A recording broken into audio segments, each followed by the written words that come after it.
mula sa 702 DZAS, Agapay ng Sambayanan. Narito na ang programang mag-uugnay sa iyo tungo sa wastong kamalayan sa batas, praktikal na talakayan ng mga alituntunin at balitaktakang may kaugnayan sa mga patakaran ng bayan. Kinilala sa Golden Dove Awards bilang Best Documentary Program. Ito ang Tabas ng Batas!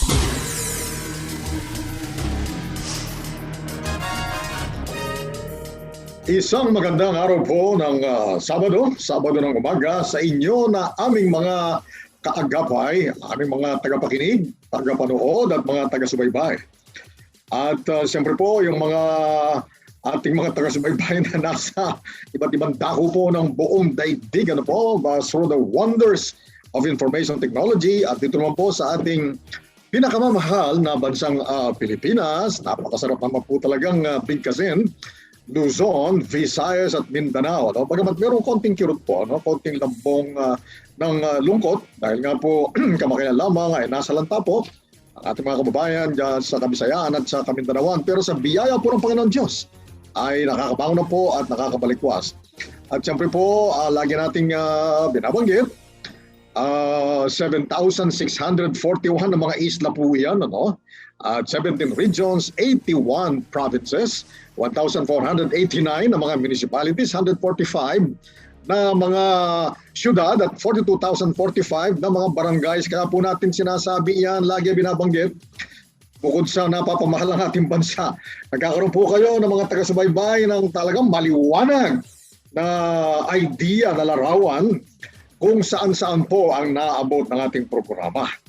Marhay na aga sa inyo na aming mga tagapakinig dyan sa Bicol Region sa pamagitan ng CARE 104.3 The Way FM at dyan din po sa Zamboanga City na nakikinig via 1116 DXAS Radio Comunidad Buenos Dias at maging sa 1197 DXFE Davao. Happy listening sa inyong lahat dyan. Napapakinggan din po tayo sa 1062 DXKI Your Friendly Voice sa Coronadal City. Kaya naman binabati natin ang lahat ng nakikinig sa City of Coronadal at South Cotabato. At sa inyo rin na narito naman sa Metro Manila at walang sawang nakatutok tuwing Sabado. Magandang araw po ng umaga sa inyong lahat.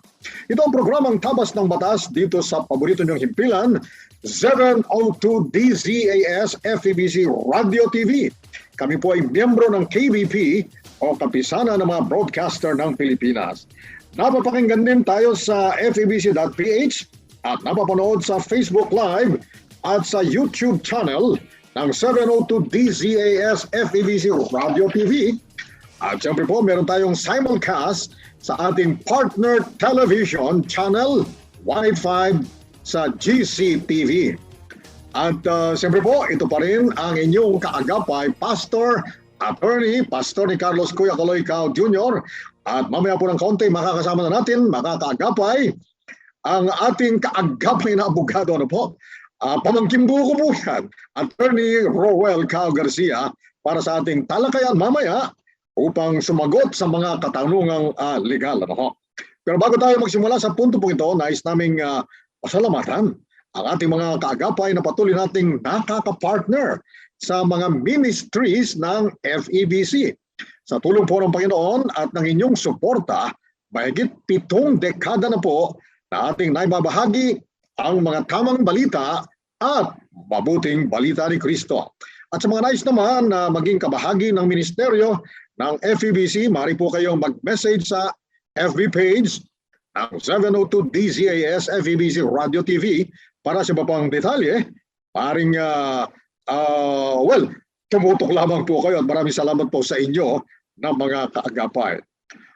Bago po muna ang lahat, at bago tayo magpatuloy ay siyempre habang inaabangan po ninyo ang ating mga iba't ibang segments ng ating programa, ay narito po muna ang napakahalaga, pinakamahalaga sa lahat po ito, ang pagkaing pangkaisipan.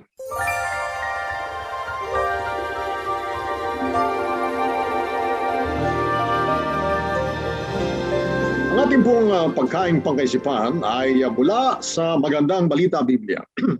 Sa sulat sa mga taga-Kolosas, chapter 3, verse 13, magpasensya kayo sa isa't isa. Kung may hinanakit kayo, kanino man, magpatawad kayo. Gaya ng pagkapatawad sa inyo ng Panginoon. Ay kailangan po natin lahat itong virtue na ito, ano po, itong kaloob na ito ng ating Panginoon, ano, yung magpasensyahan sa isa't isa. Kasi nga tayo, pinatawad po tayo ng ating Panginoon Diyos. E di matuto tayong magpatawad din sa iba, ano po.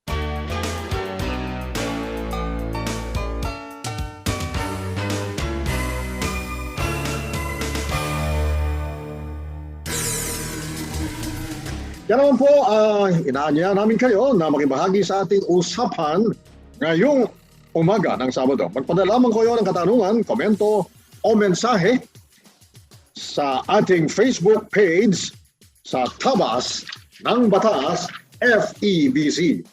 Sa magbabalik po ng Tabas ng Batas, tutuko na po tayo sa ating segment na Punto por Punto. Tabas ng Batas! Pakinggan ang Tipan sa 702 DZAS FEBC Radio TV araw-araw, Lunes hanggang Biyernes, alas 3 hanggang alas 3:15 ng hapon. Bawat araw may aral, bawat araw may matututunan mula sa liwanag ng Ang Tipan. Sumasahing papawid mula sa Maynila. Ito ang Far East Broadcasting Company Philippines. FEBC Himpilang 702 DZAS. Agapay ng Sambayanan. Paksang legal na siniksik sa mga kaalamang praktikal sa isang makabuluhang talakayan sa Punto por Punto.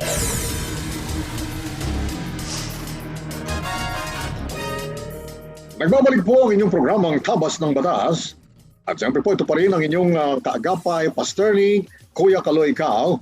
At ngayon po kasama na natin ang ating kaagapay na abogado, Attorney Roel Cao Garcia. Ay, bumati ka na muna, Attorney Roel. Bati ka na muna.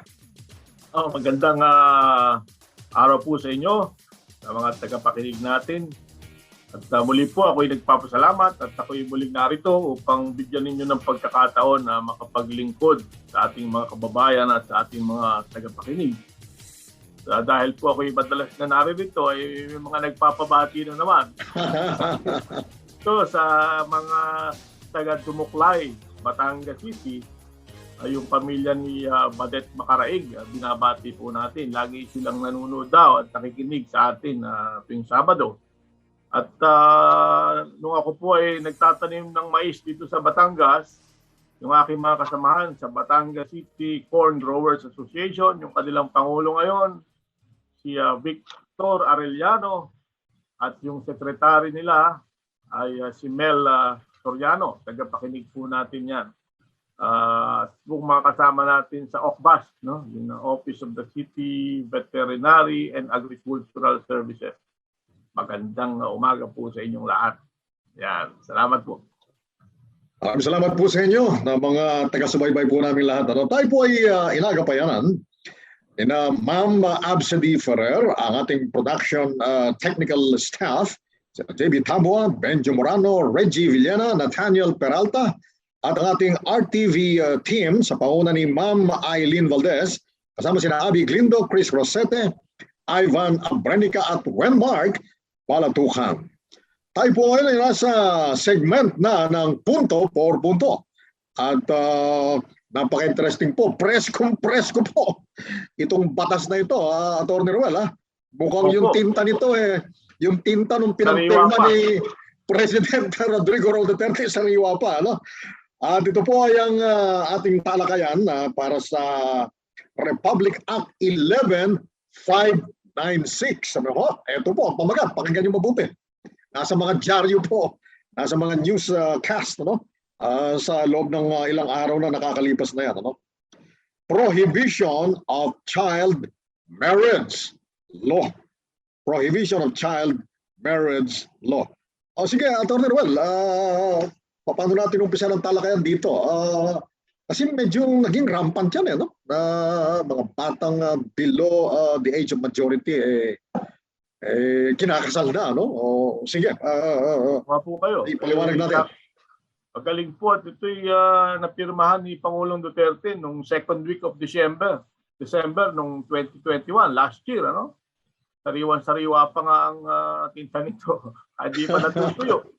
Sapagkat ito'y papapublish pa bago ito maging ganap na batas at maging effective, no? Ang siyempre po tayo naman may mga batas na sa pagpoprotekta sa pag-aabuso sa mga kababaihan at mga bata. Ngayon, na sinasabi ng batas na ito, it is a form of abuse. Sapagkat paano mo naman ma-expect na makapagbigay ng tamang consent ang bata na under 18. At kung sinasabi sa batas na ito, dinefine nila yung bata, yung below 18 at saka kahit 18 na, pero hindi naman walang kakayanan na magbigay ng tamang consent. Kaya ang batas na ito ay talagang proteksyon sa mga bata at meron itong criminal liability doon sa kahit hindi kakasal, ano? Makikipagkuhabit o magsasama bilang mag-asawa, yung adult na nakipagkuhabit sa isang bata ay merong criminal liability at meron itong penalty, no, na karampatang penalty na 40,000 hanggang 50,000, no, ang ating fine dito, no, sa not less than 40,000 hanggang 50,000. So sino ba yung mga magkakameron dito ng kasalanan o sino magkakameron dito ng criminal liability? Yung mga facilitators na sinasabi o nag-facilitate para makasal ang isang minor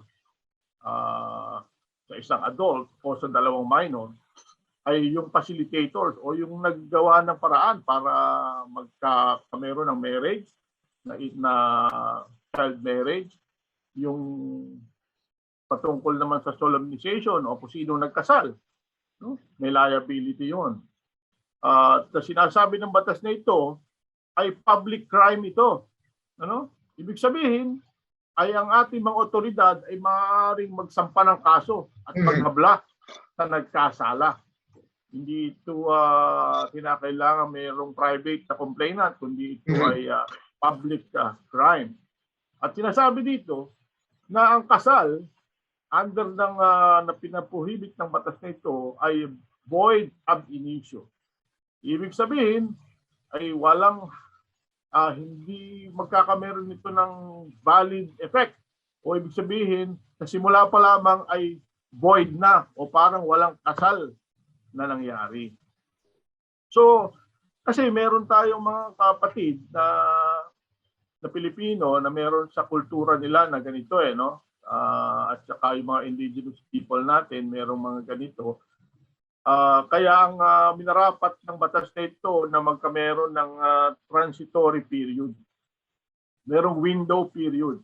Sinasabi dito na sa loob ng 1 taon mula sa effectivity ng batas na ito ay suspended muna yung mga criminal liability ng mga nagkasal sa under ng ating mga kapatid sa mga may sariling kultura patungkol sa pagkakasal ng mga kabataan.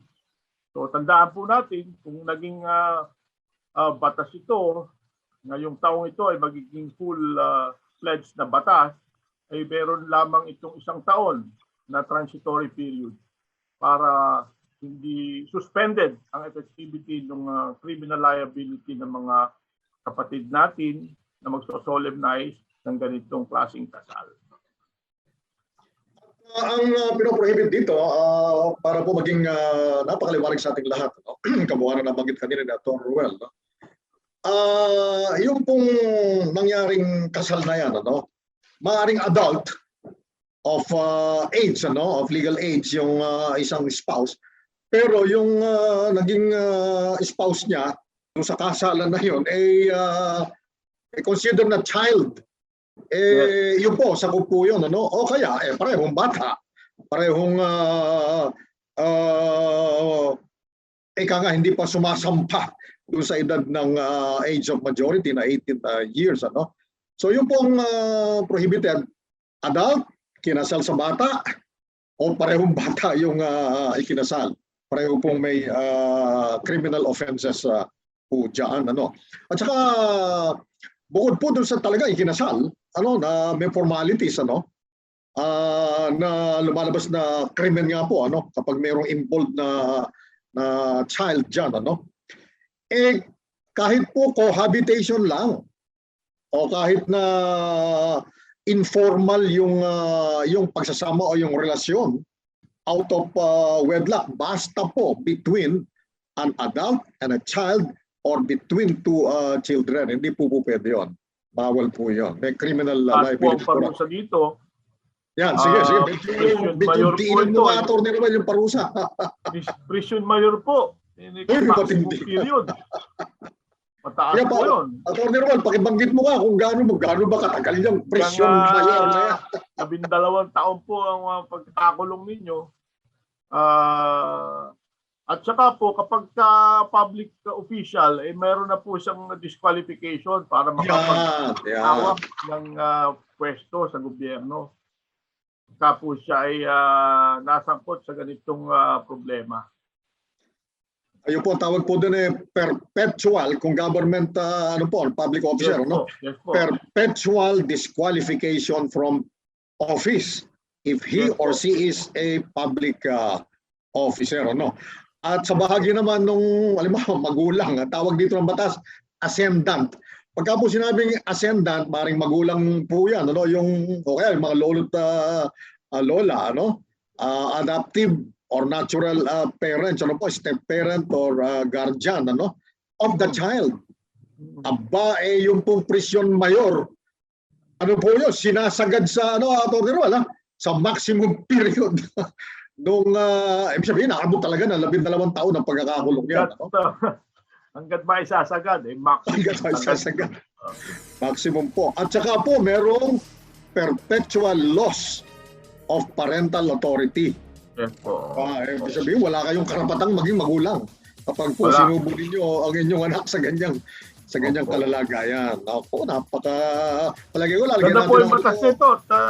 lagyan natin ng sequel, Sequel, Atty. Roel, marami pa tayong didiscusin tungkol dito.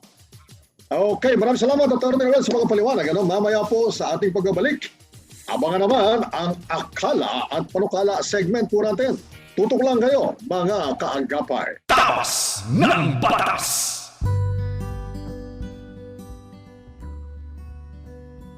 Pakinggan ang biyaya ng buhay. 30 sandaling paglalakbay sa salita ng Diyos. Hatid sa inyo ng Cross Cultural Missions sa pagkipagtulungan ng 702 DZAS at ng Far East Broadcasting Company, Philippines. Sumasahimpapawid tuwing linggo ng umaga, 9 at 9 kalahati, kasama ang inyong kaibigan, Jeremiah Montejo.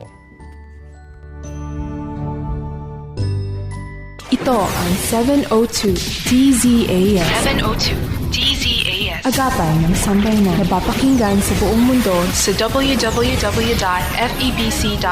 sa pamamagitan ng Microsoft Media Server Technologies at ng Bitstop Computers.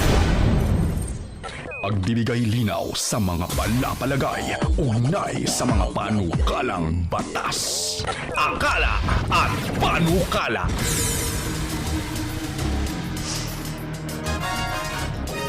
Nagbabalik po ang Tabas ng Batas at kasama pa rin ninyo ang inyong kaagapay, Attorney Kuya Kaloy Cao, at siyempre po ang ating kaagapay na abogado, Attorney Roel Cao Garcia.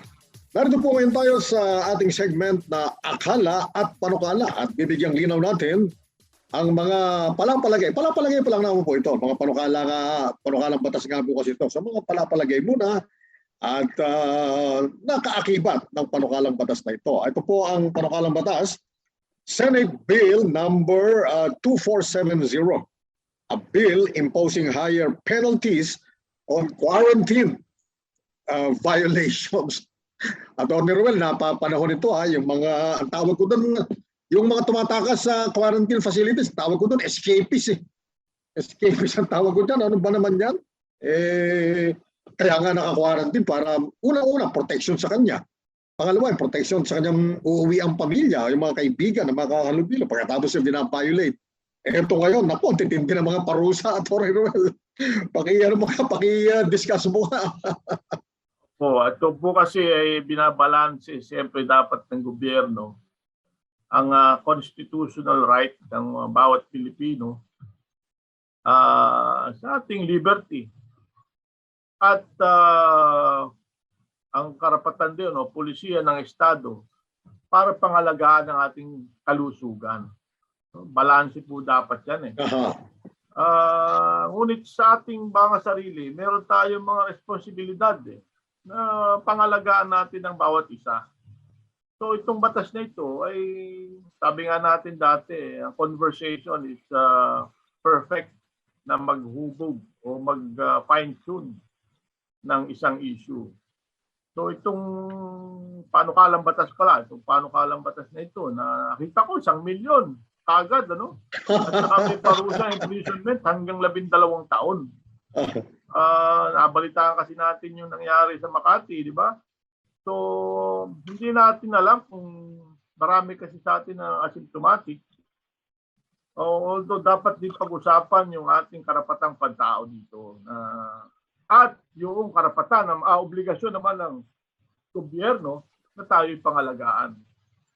Kung titimbangin natin yon sa mga kakilala natin at kamag-anak na nawala ng nakaraang taon, napakarami. Siguro, sabi nga, nakita ko, kung wala kang kakilala, o wala kang kamag-anak, o wala kang kaibigan na nawala noong 2021, ay parang wala kang kakilala. Wala kang kamag-anak at wala kang kaibigan. Yun na lang pong isipin natin sa pagbabalangkas ng batas na ito na kung babalansin ng pamahalaan, yung ating karapatan ng bawat isa at yung obligasyon nila sa under the polisiya ng gobyerno ng ating konstitusyon ay siguro ay maintindihan. Merong dahilan itong batas na ito na magpataw ng ganong kalaking penalty, 1 milyon. Kabuhayang malaki na yun ng bawat Pilipino. At maglagay ng ganong kataas na parusa hanggang 12 taon. Sapagkat buhay po ang pinag-uusapan dito. Yun lang po. Ako po kasi naniniwala sa karapatan ng bawat isa. Ngunit naniniwala rin ako doon na dapat ito'y balanseng mabuti ng ating mga mambabatas. Ito ay tingnan mabuti. Pag-aralan po itong mabuti. Total, ito po naman ay akala at panukala. Yun po ang aking pananaw dito. Yes. Tsaka ito po, panukalang batas na ito, yung Senate Bill number 2470, ito po ay iniuugnay, parang meron siyang amendatory effect doon sa kasalukuyang umiiral na Republic Act number 11332, yung mandatory reporting of notifiable diseases and health events of public health concern na batas, to identify quarantine violations under the prohibited acts and the set of corresponding penalties. Yung amendatory effect po nito ay talagang talaga nakasentro ito, Attorney Ruel, na tinaasan po yung parusa. Tinaasan po yung parusa. Bakit nga naman hindi mo parurusahan, Attorney Ruel? By the very term itself, quarantine. Pagka sinabi pong quarantine, doon muna kayo. Doon muna kayo habang hindi natatapos po yung period of the quarantine. Tatakas po kayo, makikipagkutsaba doon sa quarantine facility managers and staff. Yung iba po katulong pa yung yung magulang, Attorney Ruel, sinundo pa ng magulang nung tumakas at nag-attend ng party. Nung matapos yung party, inihatid pa ng magulang doon sa quarantine facility. Yun po, mukhang tama lang naman. Although hindi pa naman finally enacted into law. Pero yan po ang ating punto riyan. Mukhang dapat lang, Attorney Ruel, At saka po meron din, may civil damages din po, civil damages at saka po may imprisonment, ano? Na nagre-range from 1 to 6 years, ano? At pwede rin umabot isagad na Attorney Ruel na 12 years, ano? Pwede rin 12 years ulit, ano? Na sinasagad, ano? Ngayon, ang discuss natin ng Attorney Ruel, ano ba yung mga specific acts na yan? Ano? Paano masasabi na nag-violate nung quarantine regulations na yan, yung quarantine rules? May mga operative terms eh. May mga operative terms. Siguro isa-isahin natin. Mamaya dagdagan mo pagka nabanggit ko na. Non-compliance, ano? Meron patakaran eh, hindi ka nag-comply, mananagot ka sa batas, ano? Evasion. Itong evasion, yung tumakas. Tsaka skipping off. Ganun din, pumuslit, ano, Atty. Ruel? Skipping off on mandatory quarantine or isolation. At sino mananagot dito? Individuals or entities, kasama mananagot, who aid said persons. Halimbawa, mga owners, officials, or employees of quarantine and isolation facilities, government officials and employees, or those who acted as accomplices in the non-compliance. Ano? At mukhang hagip lahat dito, Atty. Ruel. Sige, ano po ba may dadagdag mo dito? Kagaya nung napag-usapan natin last time, sabi ko nga, tinuro niyo pa sa akin nung maliit pa ako. Nulium crimen, ulia puena, sinilehi. Kung walang batas na nagpaparusa, walang kasalanan. Wala pang krimen. Wala pang krimen. Isang batas. Meron pong existing law na sinasabi na mag-comply tayo doon sa mga quarantine rules, no? Subalit sa kasamaang palad, maraming nagma-violate. Kahit na ako, sa aking paniniwala na nasisikil ng kaunti yung ating karapatan bilang mga mamamayan sa freedom to na gumalaw. Subalit, may batas nga pinasa ito. Existing rules, existing law. Dapat tayo mag-comply. Dapat tayong sumunod. Ngayon, pinag-uusapan dito, tinataas yung parusa. Sapagkat natutunan natin kahit sa economics, sa batas, ang ibig sabihin, pag mahina ang incentive, mahina compliance. So, itinataas yung incentive. Ang incentive dito, yung laki ng parusa, negative incentive, baka tumaas yung compliance. Ayan. At, walang iniwan ito. Kapag yung meron kayong sinusundong mga anak pagka sa school, di ba? Bawal malate kasi wala magbabantay. May mga ganun na pag nag-penalty ng ilang daang piso lang, lalong dumadami ang nalilate. Pero pag nag-penalty kayo ng 50 mil, ay subukan natin kung may malate pa. Ito yung naisip ko dito na mahina kasi yung incentive siguro. Kaya tinataas ng ating pamahalaan yung incentive not to violate. Ganun naman ang batas Ganun din sa ekonomiya Yung batas, pagkakulang ang insentibo, ay wala nasunod. Pero pagka mabigat, ang parusa ay siya. Pakapo. Ayan. At saka, ang nangyari nga kasi, Atty. Ruel, no? Sa gawing Europe, diba, sa France, nagbabakbakan, nag-aaway-aaway yung mga mababatas doon. Yung gusto ng mahigpit, yung gusto ng maluwag, halos magsuntukan yung mga members of parliament nila doon. Ano? Sa US, ayaw nang sumunod sa mga ganyan. Wala sa kanila yung mga quarantine na yan. Ano nangyari sa kanila? Ang kanilang daily infection rate, close to 1 million every day dun sa US. Kaya paano mo makokontrol ngayon yan? Ano? Well, salamat na lamang sa biyaya ng Panginoon Diyos. Sana naman tama nga yung assessment na yon. Kung hindi ganun ka-deadly ang Omicron variant na yan. Kaya lang, kung marami naman ang infected na Atty. Ruel, dapat din talaga magkaroon ng regulation na may pit katulad dito. So yan po ang panukalang batas at balang araw po magkakaroon ng tamang tabas yan At malamang yung mga nabanggit ni Atty. Ruel, mga nabanggit ko po rito, makakasama sa magandang tabas po ng batas na yan. At pag-uusapan naman natin kapag batas na. Ngayon po, pinag-usapan natin bilang panukalang batas. Okay. Sa ating pong pagbabalik, abangan naman ninyo ang inyong pinakakaabangan, siyempre, Payo de Asunto. Tutok lang po dito sa Tabas ng Batas. Tabas ng Batas! Nais kong ipaalam na ligtas ang bakuna. Kaya magpaalam na sa maling haka-haka. Nais kong ipaalam na anumang brand, effective. Kaya magpaalam na sa paghihintay. Dahil dagdag proteksyon ang kailangan. Magpaalam na sa pangamba. Ipaalam sa iba ang halaga ng bakuna. Kapag may bakuna, COVID ay mas kaya. Ingat-angat, bakuna lahat. A message from the Kapisanan ng mga broadcaster ng Pilipinas. Ito ang 702 DZAS, agapay ng sambayanan, na papakinggan sa buong mundo sa www.febc.ph sa pamamagitan ng Bitstop Network Services. Mga kasong bibigyang pansin at mga katanungang sasagutin, yan ang tututukan at gagabayan ng Payo de Asunto.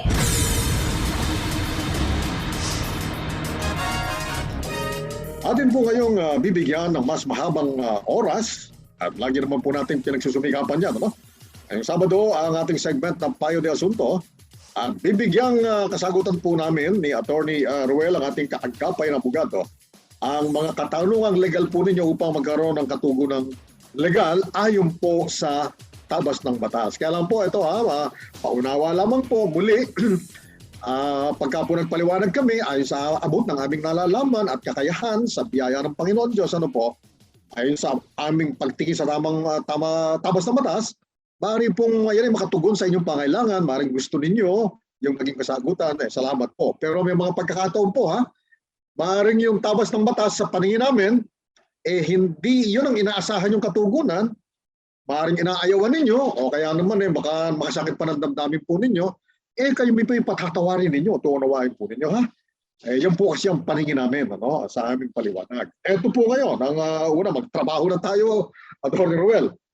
Mapagpalang araw po mga attorneys, kami po ay 5 na mga dating OFW na nag-invest sa isang company dito sa Pilipinas. Subalit noong pong January 2020 ay hindi kami binibigyan ng profit based sa agreement contract.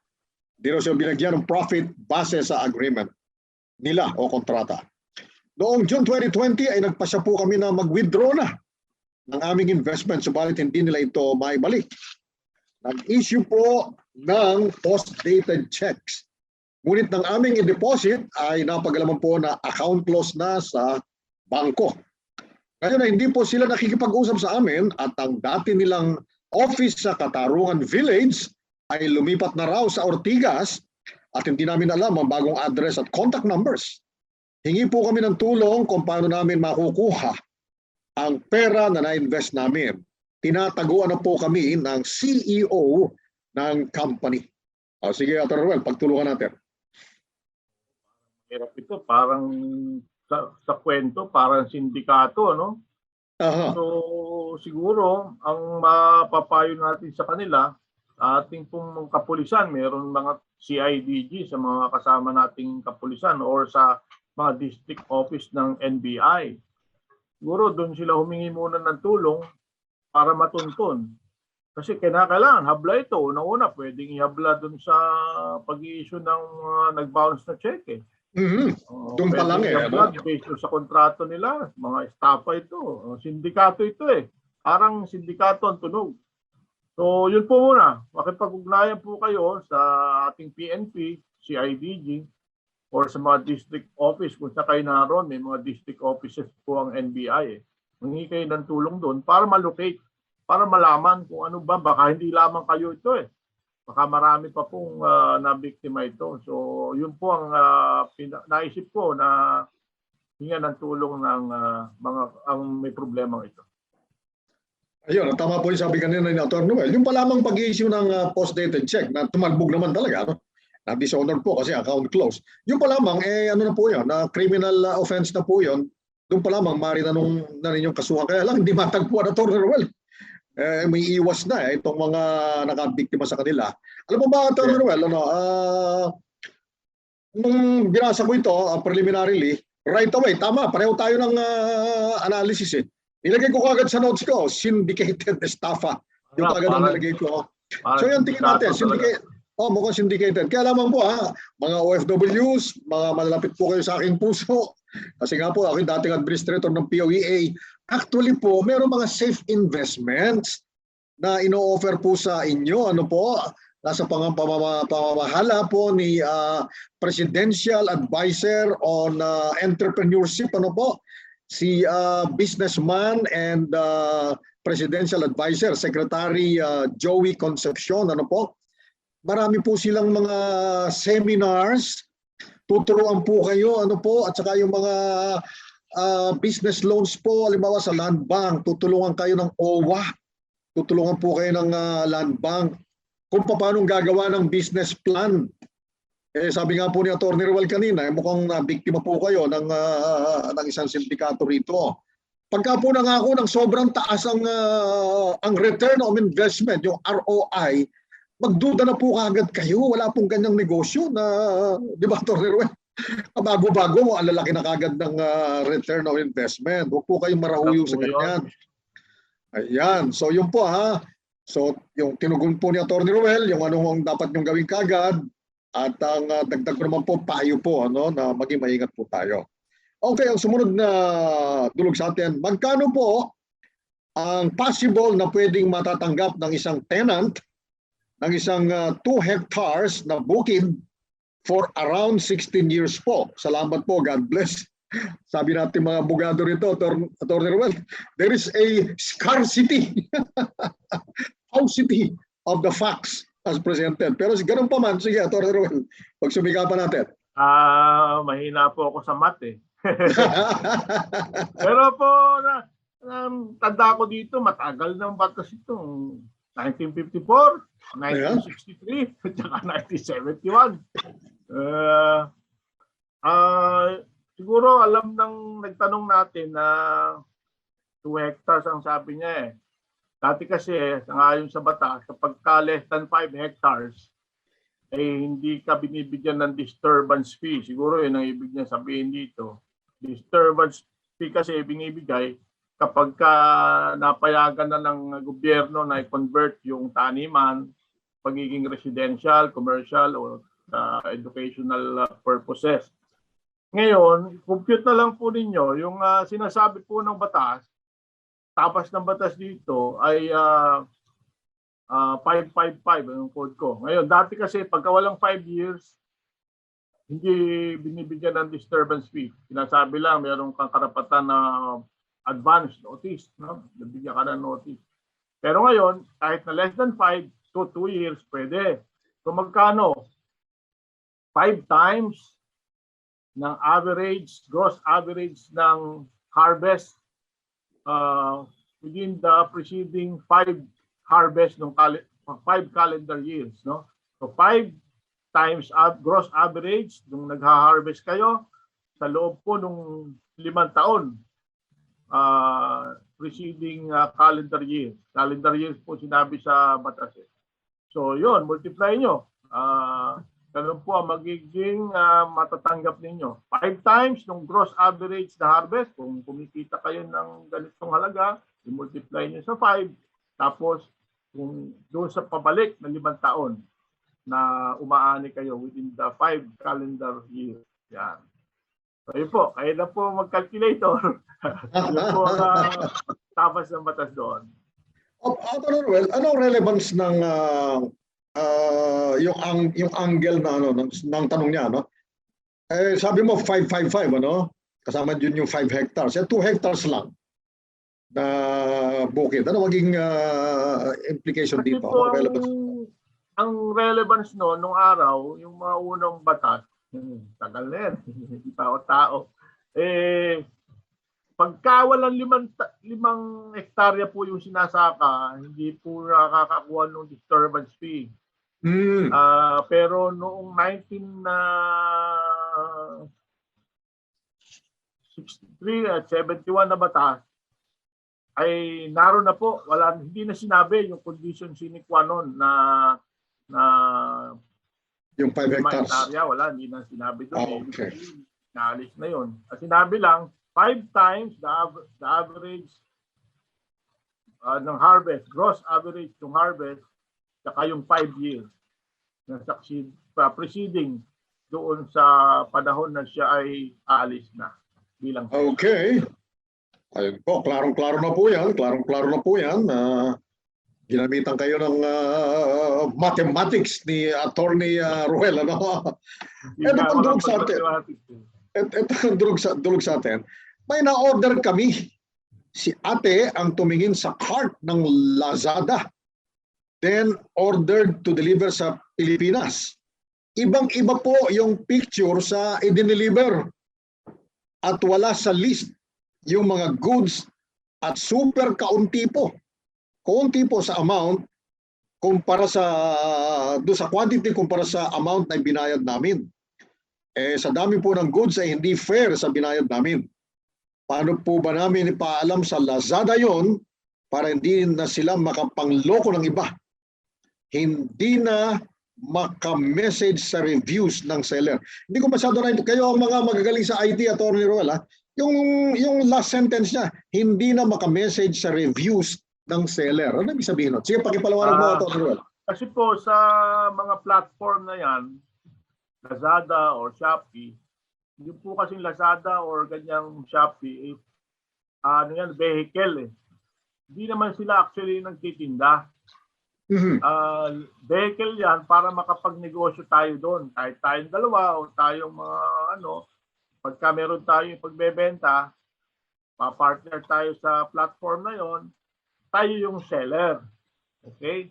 So sinasabi ni ma'am o ni sir na hindi na sila makapag-message doon sa seller. Ganun po. Ibig sabihin, pero meron tayong inaral last mga episodes na magkakameron na ng liability yung mga okay. Relevant ngayon yan. Okay. Pansamantala, ang naghahawak nito ay yung DTI. So meron silang bureau, yung Fair Trade Enforcement Bureau. Okay? So, mag-reklamo nyo doon yung seller at para ma-notify yung Lazada na may blacklist siguro nila yung seller na ito. So, Fair Trade Enforcement Bureau. Tingnan nyo po sa Google kung ano yung email nun. Meron yung email eh. Doon kayo magre-reklamo. Tanda natin, mag-iingat kayo sa pagpo-post ng makakasakit. Baka naman mahagip kayo nung lagi natin dinidiscuss dito, yung mga cyber crimes, cyber libel. Mag-iingat po kayo dyan. Yun lamang po, kailangan yung dumaan kayo sa tamang channel, magpunta kayo sa website ng DTI, meron po silang bureau na nangangasiwa ng mga problema na yan. Okay, so ang ano po dyan, ang importante, you are not helpless, there are legal remedies available under the law. Na paliwanag po ni Attorney Ruel. No? Ang sumunod ay, posible po ba na magbenta ang isang taong nakabili ng lupa kahit na ang titulo ay hindi pa na-transfer sa kanyang pangalan, pero siya naman na ang nagbabayad ng buwis nito? Sige, Attorney Ruel. Yung po pagbebenta, pwede naman yung ipagbenta kung kayo na pa ay may possession nito at nabili nyo ito, meron kayong deed of sale. Pero kung ito'y titulado, kahit na nagbabayad kayo ng buwis, anong sabi natin dati? Payment of taxes or real property taxes, yung receipt is not evidence of ownership but evidence of payment. Ngayon, kapag po sa experience natin, kapag ka mayroong binenta na si seller 1, binenta kay buyer 1, at hindi pa nailipat si buyer 1 sa kanyang pangalan, tapos bebenta niya ulit, karaniwan po, hinahanap yung transaksyon ng dalawa na naipalipat sana or nakapagbayad kayo ng capital gains tax, nakapagbayad kayo. Yun po hahanapin. Ang ginagawa, kailangan may closure muna yung unang bentahan bago makapagbenta doon sa isa. No? So kung yung tanong, pwede naman niya ipagbenta pero caveat emptor dahil hahanapan kayo ng dokumento ng BIR dyan pagka kayo naglilipatan na po ng mga title. Okay, natutuwa, Atty. Ruel, sa biyaya ng Panginoon Diyos. Yung note ko rito, marginal note ko sa tanong, caveat emptor din ang aking nilagay. So nagkatugma po ang aming evaluation ni Atty. Ruel. Ang ibig sabihin ng caveat emptor, ano ito, Atty. Ruel, no? Siguro French words ito, no? Ibig sabihin po niyan, caveat, beware. Mag-iingat, ibig sabihin ng caveat, ano? Yung emptor, yun naman yung bumibili. Ano ho? Buyers. Sabihin niyan, buyers risk. Mag-iingat po kayo pagka bumibili kayo. Ano po? Okay. Good day po. Ako po ay isang ina na humihingi po ng tulong upang mabigyan kami ng anak ko ng legal advice para po sa kaso na rape na ipinail po namin sa korte sa branch 163. Hindi binanggit kung anong RTC ito, no? Hintayin na lang daw po ang warrant. Sana po mga attorneys, matulungan niyo po kami kung ano po ang next na hakbang na pwede namin gawin kasi malakas po ang kapit ng suspect sa munisipyo ng Taguig. Gusto ko lang po na makamit po ng anak ko yung justice na 10 years na po nung magsimula ang kaso o nung nangyari ang rape sa kanya. Sana po matulungan niyo po kami. Okay, sige Atty. Ruel, pag-agapayanan natin ito. Parang tagal na, no? 10 years. Kaya nagdududa na eh. Kaya nagdududa na, Atty. Ruel eh. Paano kaya ito? Ang unang ko naisip ngayon, dapat kung may ang ating himpilan ay merong counseling. Importante na mabigyan ng magandang psychological counseling ang batang ito. Doon naman sa kaso, kasi nasa court ito, mahirap natin panghimasukan ito. Ang ating lang masasabi ay sumulat tayo. Sumulat po kayo siguro kahit handwritten letter kay Secretary of Justice. Gibara, palagay ko, pakikinggan kayo nun. At saka sumulat kayo sa mayor ng Taguig. Maayos na ano yan, Atty. Ruel. Maayos na Secretary of Justice yan. Opo. Justice Secretary Menardo Guevara, maayos yan.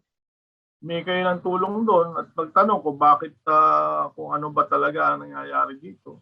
Mayroon kayo, kung kayo taga-Taguig, may kayo ng tulong doon sa inyong mayor na I'm sure they're not countenancing or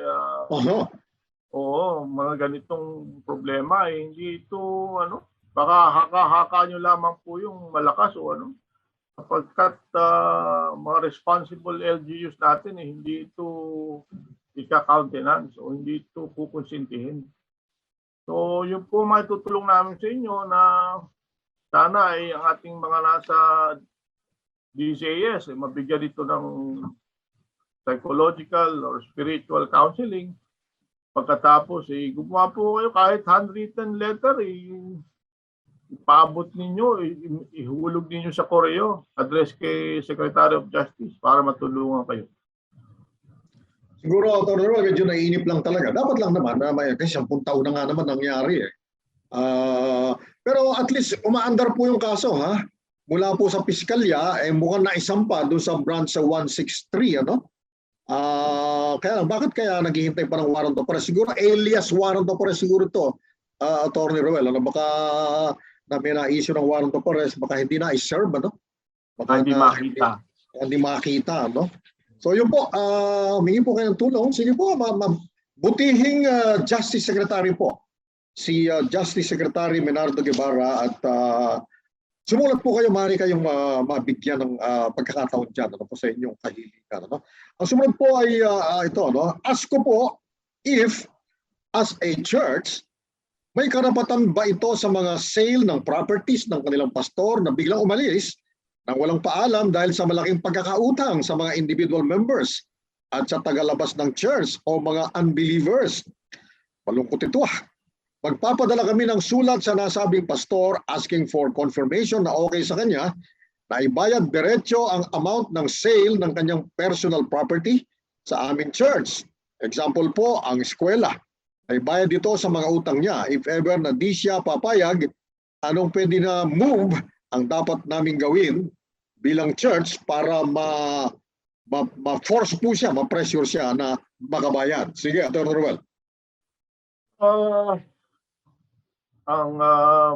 Kasi po kung ito'y religious corporation, baka mayroong gano'n na naitatag. Iba po ang pagkakautang ng isang korporasyon sa individual na utang. So magkaiba po yun. Kaya meron po kasing separate entity or identity ang isang corporation. Iba po yun sa personal na utang. So kailangan po, kung meron siyang personal na pagkakautang, yun ang dapat ipambayan niya, yung kanyang personal na pera. Kung ito naman kung ang nagkakautang ay yung simbahan, dapat yung simbahan na mag-liquidate para makapagbayad. So, separate po yun. Magkaiba po kasi yun. Alam po yan ni Pastor. Problema lang dito kasi, Atty. Ruel, mukhang yung ibang pinagkakautangan itong pastor na to, mukhang hindi butihing pastor ito. Mga members nila, ang ibang pinagkakautangan, at saka iba, may mga unbelievers pa, yun nga po, kung maliwanag naman sa inyo, ano ba yung mga church properties, ano yung mga personal properties niya. Mukhang umalis na walang paalam, naiwan yung mga properties niya doon, mga personal properties. Kamukha na bagit po kanina ni Atty. Ruel, i-distinguish nyo po yung properties of the church at saka yung kanyang personal properties. Tapos po, paabisuhan nyo siya. Kung nakokontak nyo pa po siya, sabihin nyo, may mga pinagkakautangan mo ay naghahabol. So, kung may mga niwas yung properties doon, pagbigay alam nyo sa kanya na kung willing siya, yun na ang pambabayad kung sa mga pinagkakautangan niya. Okay. Napakamaselan, Atty. Ruel. Ako bilang isang pastor medyo nag-ingat ako. Meron sana akong sasabihin, pinigil ako ng Holy Spirit. Huwag na. Meron sana akong sasabihin na mas drastic na pamamaraan Pero magpakahinahon lang po. I-distinguish yung church properties doon sa kanyang personal properties. Paalam nyo sa kanya na hinahabol siya at sana naman pumayag siya na ipangsagot sa kanyang pananagutan yung kanyang mga personal properties na iniwan niya. Ito po ay sumunod na dulog about sa binili naming house and lot. Nakapag-down payment na po ako at ang balance usapan namin na installment na lang. Wala pa pong kaming deed of sale pero may pinirmahan namin na papeles na yung balance ay ngayong year na babayaran. Yung kasulatan po ba na parehas namin pinagpirmahan with witnesses, kahit walang notaryo, valid po ba yung kasunduan namin? At di na nila may offer sa iba yung bahay at di na rin po ba nila kami mapupwersa na madaliin sa pagbabayad or baguhin yung nasa pinagpirmahan na namin. Sige, Atty. Ruel. Ang tanong po ay yung kasunduan ay valid. Ang general rule po natin, ang tabas ng batas dito, ang kontrato o kasunduan kahit oral sa pagitan ng dalawang nagkakasundo ay valid. Okay po. Pero kapag ang pinag-uusapan po ay real property, meron pong requirement ng batas. Tabas ng batas dito, kapag real property ang pinagbebentahan, pinagbibilihan, kinakailangan po nasa instrument, public instrument, notaryado po yan. Bakit? Para po to bind the world, to bind the third person. Para po hindi lamang sa dalawang tao valid yung kontrato, kailangan kung notaryado ay valid po sa ibang tao. Ngayon, kung tanong, hindi na ba nila may offer sa iba, maaari nila may offer kasi wala pa naman kayong hindi nga binding sa ibang tao. Pero between you, valid po yung usapan ninyo. Kailangan po, pwede nyo namang i-require. Gawin natin itong kasulatan. Kumuha tayo ng contract to sell o panotaryo natin. Okay? Para po maprotektuhan kayo. Ayun, at ang bangin nga po ni Atty. Noel kanina, kapag private instrument lamang, yung nagpirmahan lang, yun lang, sila lang ang bound doon sa kanilang agreement. Ngayon, with respect to third parties, ano po, ay tanong kasi Atty. Noel, pwede, delikado ro ba na maibenta pa sa iba? Aba, delikado po yun, naibenta sa iba. Sasabihin nung nakabili, hindi ko alam na meron kayong pinagpirmahan na kontrata. Hindi ko alam yan. Binenta sa akin, sabi niya ganyan. Sabi, may laban din itong third party na napagbentahan. Kaya dapat po, sabi nga na Atty. Noel, notaryado. Kapag po notaryado, yung private instrument nagiging public instrument. Pagka po public instrument, bound po ang buong mundo. Bound po yung third parties. Kaya po hindi po ba makita nyo sa mga deed of absolute sale, sa English nakalagay, diba? Deed of absolute sale, may nakalagay sumunod sa linya. Know all men by this presents. Sa Tagalog, dapat malaman ng lahat. Ibig sabihin nun, dapat malaman ng buong mundo. Bound po yung buong mundo. As if the whole world knows about that instrument. Private, naging public instrument. Well, Atty. Noel, hindi tayo naka-boundary ngayon. Sa dami. Meron natin tatlo. Yung dalawa interrelated, bali isa. Tapos meron pang isa. Ay, ano po, sa susunod po na Sabado, ano po. Kung hindi po napakinggan ng buo ang kasagutan sa inyong mga tanong, pwede nyo pong mapakinggan muli ito. No? Balikan ito sa ating Facebook page, 702 DZAS FEBC Radio o sa Tabas ng Batas. At kung hindi po nasagot ang inyong pinadalang katanungan, kapag ano napagit namin kanina, abangan nyo po sa susunod na Sabado, sige po, at bibigyan namin ng panahon. Actually po, nirarapido na po namin yung iba. Kaya talagang kulang ang oras. Ano? At tayo po ngayon ay dumako na sa ating prayer time. Panginoon, aming Diyos na buhay mga Panginoon sa lahat, salamat po sa kagalakan at sa pagkakataon, pribilehyo na pinagkatiwala niyo po kay Atty. Roel Cao Garcia at sa akin po na kanyang amain, si Pastor ni Kuya Kaloy, na kapaglingkod po kami sa inyo habang pinaglilingkuran namin ang aming mga dumudulog para sa kanilang mga legal problems, Panginoon, o kanilang mga katanungan legal. At alam po namin, Panginoon, ang karunungan ito, ang kaalamang ito ay galing po sa inyo, hindi nadaan nyo lamang sa aming mga bibig. At maraming salamat po, Panginoon. Kayo na po ang bahalang tumulong. Limitado po ang kayang gawin at Atty. Noel, limitado po ang kaya kong gawin. Ngunit kayo po ay Diyos na makapangyarihan sa lahat. Walang limit po ang kaya niyong gawin. At ang aming dalangin, matutong lumapit sa iyo ang mga nangangailangan. Sa pangalan ni Jesus at sa kapangyarihan ng Banal mong Espiritu, Amen at Amen. Salamat po sa inyong pagsama sa amin dito sa programang Tabas ng Batas. Salamat sa mga tumutok sa Facebook Live at sa YouTube channel ng 702 DZAS FEBC Radio TV. Gayon din sa Channel 185 sa GCTV. Maraming salamat po sa mga tumulong po sa amin, si Ma'am Absidy Ferrer, ang ating production techs na sila JV Tamua, Benjo Morano, Reggie Villena, Nathaniel Peralta, at ang RTV team, sina Ma'am Aileen Valdez, Abby Glindo, Chris Rosete, Ivan Abrenica at Wenmark Balatukan, at mga kasama sa Bukawe Transmitter Site.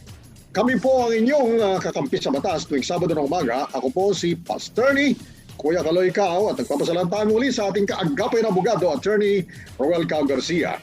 Nagkanya po kaming makinig kayong muli sa ating programa sa susunod na Sabado sa parehong oras, at lagi pong tatandaan, kung uunawain at susundin, Atty. Roel, kakampi mo ang batas.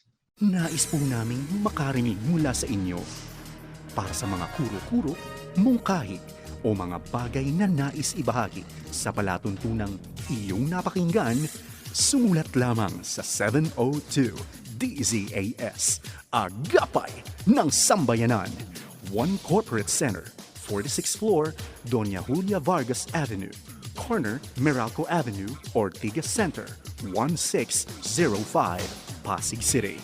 O mag-email sa dzas@info@dzas.febc.ph.